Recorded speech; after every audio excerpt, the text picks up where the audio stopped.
ರೈತ ಬಾಂಧವರೇ, good mornings YouTube ಚಾನಲ್ಗೆ ಸ್ವಾಗತ. ನಾನು ಶ್ವೇತಾ ಕಲಖಣಿ. ಕುಸುಬೆ ಎಣ್ಣೆಕಾಳು ಬೇಳೆ ಮಾರುಕಟ್ಟೆಯಲ್ಲಿ ಈ ಎಣ್ಣೆಗೆ ಸಾಕಷ್ಟು ರೀತಿಯಾದಂತಹ ಮಹತ್ವ ಇದೆ, ಹಾಗೆ ಬೆಲೆಯೂ ಕೂಡ ಇದೆ. ಆದರೆ ಇದೇ ಬೇಳೆಯನ್ನು ಬೆಳೆದಿರುವಂಥ ರೈತನಿಗೆ ಮಾತ್ರ ಅದ್ಯಾಕೆ ಇಂತಹ ಶಿಕ್ಷೆ ಗೊತ್ತಾಗ್ತಿಲ್ಲ. ರೈತ ಬೆಳೆದಂತಹ ಕುಸುಬೆ ಬೇಳೆಗೆ 1 ಕ್ವಿಂಟಲ್ಗೆ 5,096 ರೂಪಾಯಿನ ಕೊಡ್ತಿದ್ದಾರೆ. ಹೀಗಾಗಿ ರೈತ ಆಘಾತಕ್ಕೆ ಒಳಗಾಗಿದ್ದಾನೆ.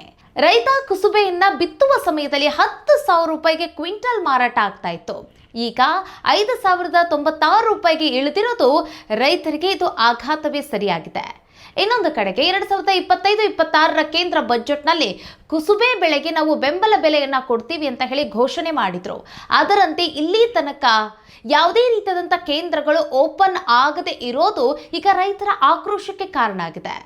ಇತ್ತ ರಾಜ್ಯ ಸರ್ಕಾರವು ಸಹಿತ ಕೇಂದ್ರಕ್ಕೆ ಪತ್ರವನ್ನ ಬರೆದು ಕೇಂದ್ರಗಳನ್ನು ಓಪನ್ ಮಾಡಿ ಅಂತ ಕೇಳಿದ್ರೂ ಸಹಿತ ಪ್ರತ್ಯುತ್ತರವಾಗಿ ಇನ್ನೂ ಕೂಡ ಏನೂ ರಿಪ್ಲೈ ಬಂದಿಲ್ಲ. ಇದು ಕೂಡ ರೈತರ ಆಕ್ರೋಶವನ್ನ ಕಟ್ಟೆಯೊಡೆಯುವಂತೆ ಮಾಡಿದೆ. ಹಾಗಾದರೆ ದಿಢೀರಂತ ಕುಸುಬೆ ಬೆಲೆ ಏನಕ್ಕೆ ದಿಢೀರಂತ ಕುಸಿತು, ಎಲ್ಲದರ ಬಗ್ಗೆ ಮಾತಾಡ್ತಾ ಹೋಗೋಣ. ವಿಡಿಯೋನ ಅಂತಿದ್ದವರೆಗೂ ನೋಡಿ. ವಿಡಿಯೋ ಇಷ್ಟ ಆಗಿದ್ರೆ ಲೈಕ್, ಶೇರ್, ಕಾಮೆಂಟ್, ಸಬ್ಸ್ಕ್ರೈಬ್ ಮಾಡೋದನ್ನ ಮರಿಬೇಡಿ. ರೈತ ಬಾಂಧವರೇ, ಒಂದು ಸೋಪು, ಒಂದು ಶಾಂಪೂ ಚೀಟು ಮತ್ತೆ ಒಂದು ಚಾಕ್ಲೇಟ್ ಎಲ್ಲದಕ್ಕೂ ಕೂಡ ಒಂದು ಬೆಂಬಲ ಬೆಲೆ ಅಂತ ಇದೆ. ಅದು 50 ಪೈಸೆನೇ ಆಗಿರಲಿ, 50 ರೂಪಾಯಿನೇ ಆಗಿರಲಿ, 50,000 ರೂಪಾಯಿನೇ ಆಗಿರಲಿ, ಎಲ್ಲದಕ್ಕೂ ಕೂಡ ನಿಗದಿತವಾದಂತಹ ಒಂದು ಬೆಲೆಯನ್ನ ಫಿಕ್ಸ್ ಮಾಡ್ತಾರೆ. ಆದರೆ ರೈತ ಬೆಳೆದಿರುವಂಥ ಬೆಳೆಗೆ ಇಷ್ಟ್ಯಾಕೆ ಧೋರಣೆ ಅನ್ನೋದು ಗೊತ್ತಾಗ್ತಿಲ್ಲ. ಹಲವು ರೀತಿಯಾದಂಥ ಹೋರಾಟಗಳು ನಡೆದವು, ಹಲವು ಪ್ರತಿಭಟನೆಗಳು ನಡೆದವು, ಎಲ್ಲವನ್ನೂ ಮಾಡಿದ್ರೂ ಸಹಿತ ರೈತರತ್ತ ಇನ್ನೂ ಕೂಡ ತಿರುಗಿ ನೋಡ್ತಾ ಇಲ್ಲ ಸರ್ಕಾರಗಳು. ಬೆಂಬಲ ಬೆಲೆಯನ್ನು ಯಾವಾಗ ನೀವು ಘೋಷಣೆ ಮಾಡ್ತೀರಾ? ಪ್ರತಿಯೊಂದು ಬೆಳೆಗೂ ಕೂಡ ಇಂತಿಷ್ಟು ಬೆಲೆ ಫಿಕ್ಸ್ ಅಪ್ಪ, ನೀವೆಷ್ಟಾದರೂ ಬೆಳ್ಕೊಳ್ಳಿ, ನೀವು ಯಾವಾಗಾದರೂ ಬೆಳ್ಕೊಳ್ಳಿ, ಇಂತಿಷ್ಟು ಬೆಲೆ ಅಂತೂ ಇದ್ದೇ ಇರುತ್ತೆ ಅನ್ನೋದು ರೈತರಿಗೆ ಈ ಸಿಹಿ ಸುದ್ದಿ ಸಿಗೋದಾದ್ರೂ ಯಾವಾಗ? ಇದಕ್ಕಾಗಿ ಇನ್ನೆಷ್ಟು ಬಲಿದಾನಗಳು ನಡಿಬೇಕು ಅನ್ನೋದೇ ಈಗ ಕಟ್ಟಕಡೆದಾಗಿ ಕಾಡ್ತಿರುವಂಥ ಪ್ರಶ್ನೆಯಾಗಿದೆ. ಎಸ್, ನಾನು ಆಗಲೇ ಹೇಳ್ದಂಗೆ ನೋಡಿ, ಕುಸುಬೆಯನ್ನು ರೈತರು ಬಿತ್ತುವ ಸಮಯದಲ್ಲಿ ಒಂದು ಆಸೆ, ಒಂದು ಆಕಾಂಕ್ಷೆ, ಒಂದು ಕನಸನ್ನು ಹೆಣೆದುಕೊಂಡು ರೈತ ಈ ಬಾರಿ ನಾನು ಕುಸುಬೆಯನ್ನು ನಾನೇನಾದರೂ ಬಿತ್ತನೆ ಮಾಡಿದ್ರೆ, ಆ ಬೆಳೆಯನ್ನು ಬೆಳೆದ್ರೆ ಒಂದಿಷ್ಟು ಲಾಭ ಕಾಣ್ಬೋದು, ಒಂದಷ್ಟು ನನಗೆ ಹಣ ಸಿಗ್ಬೋದು ಅನ್ನೋ ಒಂದು ಕನಸನ್ನು ಇಟ್ಕೊಂಡು, ಯಾವುದೋ ಒಂದು ಕಮಿಟ್ಮೆಂಟನ್ನು ಇಟ್ಕೊಂಡು ರೈತ ಆ ಒಂದು ಬೆಳೆಯನ್ನು ಬಿತ್ತನೆಯನ್ನು ಮಾಡಿದರು. ಆದರೆ ಇವತ್ತೇನಾಗಿದೆ, ಮಾರುಕಟ್ಟೆಯಲ್ಲಿ ಎಲ್ಲವೂ ಕೂಡ ಉಲ್ಟಾ ಪಲ್ಟಾ. ಅವತ್ತು 10,000 ರೂಪಾಯಿ ಇತ್ತು, ಇವತ್ತು 5,096 ರೂಪಾಯಿಗೆ ಬಂದು ತಲುಪಿದೆ. ಇನ್ನು ಕೇಂದ್ರ ಸರ್ಕಾರ ಕುಸುಬೆಗೆ ಕನಿಷ್ಠ ಬೆಂಬಲ ಬೆಲೆಯಾಗಿ 5,490 ರೂಪಾಯಿ ಅಂತ ಹೇಳಿ ಫಿಕ್ಸ್ ಮಾಡಿದ್ರು, ನಿಗದಿಯನ್ನು ಮಾಡಿದ್ರು. ಆದರೆ ಇಲ್ಲಿವರೆಗೂ ಯಾವುದೇ ಒಂದು ಮೂಲೆಯಲ್ಲೂ ಸಹಿತ ಎಲ್ಲಿಯೂ ಕೂಡ ಕೇಂದ್ರಗಳು ತೆರೆದಿಲ್ಲ. ಇದು ರೈತರ ಆಕ್ರೋಶಕ್ಕೆ ಕಾರಣ ಆಗಿದೆ.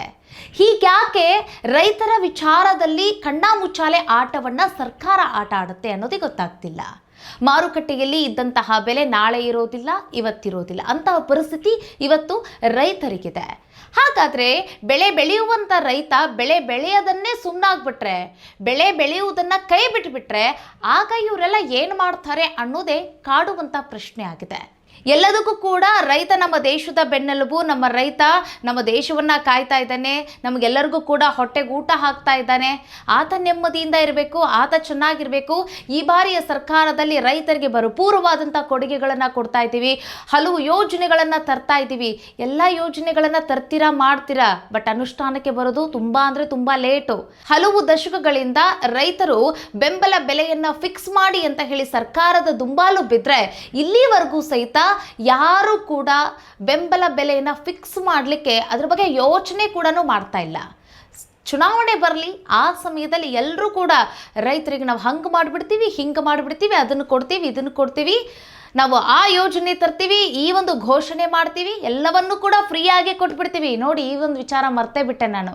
ಎಲ್ಲದರಲ್ಲೂ ಕೂಡ ಫ್ರೀ ಕೊಡೋದ್ರಲ್ಲಿ ಮತ್ತು ನೀವು ಮತ ಗಳಿಕೆಗಾಗಿ ನೀವು ಫ್ರೀ ಗ್ಯಾರಂಟಿಗಳನ್ನು ಕೊಡ್ತೀರಿ. ಪಾಪ ರೈತರು ಏನು ಮಾಡಿದ್ದಾರೆ ಅಲ್ವಾ? ಸೊ ಈ ಎಲ್ಲ ಪ್ರಶ್ನೆಗಳು ಈಗ ಕಾಡುವಂತಹ ಸ್ಥಿತಿಯಲ್ಲಿ ಇದೆ. ಸೊ ಇನ್ನೊಂದು ನೋಡಿ, ಈಗ ನಾವು ಕುಸುಬೆ ಬಗ್ಗೆ ಮಾತಾಡ್ತಾ ಹೋದ್ರೆ ಎಣ್ಣೆಕಾಳು ಬೇಳೆ ಕುಸುಬೆ ದರವು ಮುಕ್ತ ಮಾರುಕಟ್ಟೆಯಲ್ಲಿ ಕುಸಿದಿದ್ದು ಕೃಷಿಕರು ಸಂಕಷ್ಟಕ್ಕೆ ಸಿಲುಕಿಬಿಟ್ಟಿದ್ದಾರೆ. ರಾಜ್ಯದ ಕಲಬುರಗಿ, ಬೀದರ್, ರಾಯಚೂರು, ವಿಜಯಪುರ, ಗದಗ, ಹಾವೇರಿ, ಚಿತ್ರದುರ್ಗ ಜಿಲ್ಲೆಗಳಲ್ಲಿ ಹೆಚ್ಚಿನ ರೈತರು ಕುಸುಬೆ ಬೇಸಾಯವನ್ನ ಮಾಡ್ತಾ ಇದ್ದಾರೆ. ಅಡುಗೆ ಎಣ್ಣೆ ದರ ಹೆಚ್ಚಳದಿಂದ ಎಣ್ಣೆ ಕಾಳು ಬೆಳೆಗೆ ಸಹಜವಾಗಿಯೇ ಉತ್ತಮವಾದಂಥ ಬೆಲೆ ಸಿಗಬಹುದು ಅನ್ನೋ ಒಂದು ನಿರೀಕ್ಷೆನ ಇಟ್ಕೊಂಡು ರೈತರು ಈ ಕುಸುಬೆಯನ್ನ ಬಿತ್ತಲಿಕ್ಕೆ ಶುರು ಮಾಡಿದ್ರು. ಆದರೆ ಏನು ಮಾಡ್ತಿರೋ ವಿಪರ್ಯಾಸ, ಇವತ್ತು ಅರ್ಧ ಬೆಲೆಗೆ ಬಂದು ನಿಂತ್ಕೊಂಡಿದೆ. ಇನ್ನು ಕಲಬುರಗಿ ಜಿಲ್ಲೆಯಲ್ಲಿ 16,000 ಹೆಕ್ಟೇರ್ ವ್ಯಾಪ್ತಿಯಲ್ಲಿ ಕುಸುಬೆಯನ್ನ ಬೆಳೆದಿದ್ದು ಉತ್ತಮ ಇಳುವರಿ ಸಿಗ್ತಾ ಇದೆ. ಆದರೆ ಕಲಬುರಗಿ APMCಯಲ್ಲಿ ಸದ್ಯ ಕ್ವಿಂಟಲ್ ಕುಸುಬೆ ಕನಿಷ್ಠ 3,500 ಹಾಗೂ ಗರಿಷ್ಠ 4,800 ರೂಪಾಯಿಗೆ ಬಿಕ್ಕರಿ ಆಗ್ತಾ ಇದೆ ಅನ್ನೋದು ಈಗ ಸದ್ಯಕ್ಕೆ ರೈತರ ಕಳವಳಕ್ಕೆ ಕಾರಣ ಆಗ್ತಾ ಇರುವಂತ ವಿಚಾರ ಇದಾಗಿದೆ. ರೈತ ಬಾಂಧವರೇ, ಮಾರುಕಟ್ಟೆಯಲ್ಲಿ ಕೆಲವೊಮ್ಮೆ ನಾವು ಬೆಳೆದಂಥ ಬೆಳೆಗಳಿಗೆ ತುಂಬ ಬೆಲೆಯಲ್ಲಿ ಮಾರಾಟ ಆಗ್ತಾ ಇರೋದನ್ನು ನೀವು ನೋಡಿರ್ತೀವಿ. ಆದರೆ ಕೆಲವೊಮ್ಮೆ ಏನಾಗ್ಬಿಟ್ಟಿರುತ್ತೆ, ಆ ಸಮಯದಲ್ಲಿ ಮಾರುಕಟ್ಟೆಯಲ್ಲಿ ಬೆಳೆಗಳಿಗೆ ಬೆಲೆ ಇರುತ್ತೆ, ಆದರೆ ತೋಟದಲ್ಲಿ ಬೆಳೆನೇ ಇರೋದಿಲ್ಲ. ಇನ್ನೊಂದು ಕಡೆಗೆ ಆ ಸಮಯದಲ್ಲಿ ವಿಪರೀತವಾದಂತಹ ರೋಗಗಳು, ಕೀಟಗಳು, ಹಾವಳಿಯಿಂದಾಗಿ ಬೆಳೆ ಹಾಳಾಗಿದ್ದನ್ನು ಕೂಡ ನಾವು ನೋಡಿದ್ದೀವಿ. ಹಾಗೆ ಈ ಮಳೆಯಿಂದ ಆಗಿರಲಿ, ಅತಿಯಾದ ಒಂದು ನೀರಿನ ಬರದಿಂದ ಆಗಿರಲಿ, ಬೇಸಿಗೆಯಿಂದ ಆಗಿರಲಿ, ಪ್ರಕೃತಿಯ ವಿಕೋಪದಿಂದನೂ ಕೂಡ ಕೆಲವೊಮ್ಮೆ ಬೆಳೆ ನಷ್ಟ ಆಗಿದ್ದು ಕೂಡ ಉಂಟು. ಹೀಗಿರುವಾಗ ರೈತ ಅವಾಗ ಹೆಂಗಂತಂದರೆ, ಮಾರುಕಟ್ಟೆಯಲ್ಲಿ ಬೆಲೆ ಇದೆ, ನನ್ನ ಕೈಯಲ್ಲಿ ಈಗ ಸದ್ಯಕ್ಕೆ ಬೆಳೆ ಇಲ್ಲ ಅಂತ ಹೇಳಿ ಯೋಚನೆ ಮಾಡ್ತಿರ್ತಾನೆ. ಈಗ ನೋಡಿ, ರೈತನ ಕೈಯಲ್ಲಿ ತುಂಬ ಚೆನ್ನಾಗಿ ಒಂದು ಒಳ್ಳೆಯ ಗುಣಮಟ್ಟದ ಬೆಳೆ ಸಿಕ್ಕಿದೆ, ಇಳುವರಿ ಸಿಕ್ಕಿದೆ. ಆದರೆ ಮಾರುಕಟ್ಟೆಯಲ್ಲಿ ಅದಕ್ಕೆ ಸೂಕ್ತವಾದಂತಹ ಬೆಲೆ ಇಲ್ಲ. ಅರ್ಧ ಬೆಲೆಗೆ ಅದು ಮಾರಾಟ ಆಗ್ತಾ ಇರೋದು ರೈತರಿಗೆ ಈಗ ಆಕ್ರೋಶಕ್ಕೆ ಕಾರಣ ಆಗಿದೆ. ನೋಡಿ, ಕಲಬುರಗಿಯಲ್ಲಿ ಅತಿ ಹೆಚ್ಚಾಗಿ ಕುಸುಬೆಯನ್ನ ಬೆಳೆಯಲಾಗ್ತಾ ಇತ್ತು.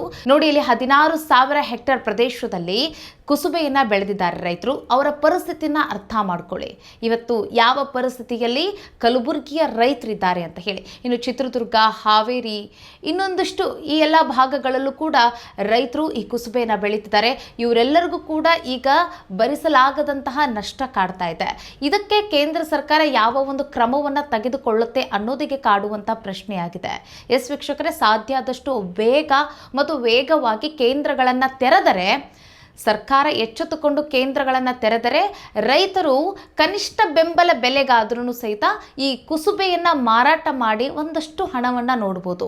ಇಲ್ಲ ಅಂತಂದರೆ ಅವ್ರು ಯಾರೋ ಮಧ್ಯವರ್ತಿಗಳ ಕೈಗೆ ಸಿಕ್ಕಾಕೊಂಡು 5,096 ರೂಪಾಯಿಗೆ ಈಗೇನು ಮಾರಾಟ ಆಗ್ತಾ ಇದೆಯಲ್ಲ, ಆ ಹಣಕ್ಕೆ ರೈತರು ತೃಪ್ತಿ ಪಡಬೇಕಾಗತ್ತೆ. ಅಥವಾ ಅದಕ್ಕಿಂತ ಕಡಿಮೆ ಹಣಕ್ಕೂ ಕೂಡ ಕೆಲವೊಮ್ಮೆ ಮಾರಾಟ ಆಗ್ಬೋದು. ಹೇಳಲಿಕ್ಕಾಗಂಗಿಲ್ಲ ನಾಳೆ ಪರಿಸ್ಥಿತಿ ಏನಿದೆ ಅಂತ ಹೇಳಿ. ಹಾಗಾಗಿ ಬೇಗ ಕೇಂದ್ರ ಸರ್ಕಾರ ಎಚ್ಚೆತ್ತುಕೊಂಡು ಕೇಂದ್ರಗಳನ್ನು ತೆರೆಯಲಿ ಅನ್ನೋದು ನಮ್ಮ ಗುಡ್ ಮೈಂಡ್ಸ್ ಯೂಟ್ಯೂಬ್ ಚಾನಲ್ನ ಆಶಯ. ನಿಮ್ಮ ಅಭಿಪ್ರಾಯ ಏನು? ಕುಸುಬೆ ಬೆಳೆ ದಿಢೀರಂತ ಕುಸಿದಿರೋ ಕಾರಣಕ್ಕಾಗಿ ನಿಮ್ಮ ಅಭಿಪ್ರಾಯ ಏನು? ಮತ್ತು ಈ ಬೆಲೆ ಕುಸಿತದಿಂದಾಗಿ ರೈತರಿಗೆ ಆಗುವ ನಷ್ಟದ ಕುರಿತಾಗಿ ನೀವು ಏನು ಹೇಳ್ತೀರಾ? ಅದ್ರ ಬಗ್ಗೆ ಕೂಡ ಕಾಮೆಂಟ್ ಮಾಡಿ. ಸಿಗೋಣ ಮುಂದಿನ ವಿಡಿಯೋದಲ್ಲಿ. ನಮಸ್ಕಾರ.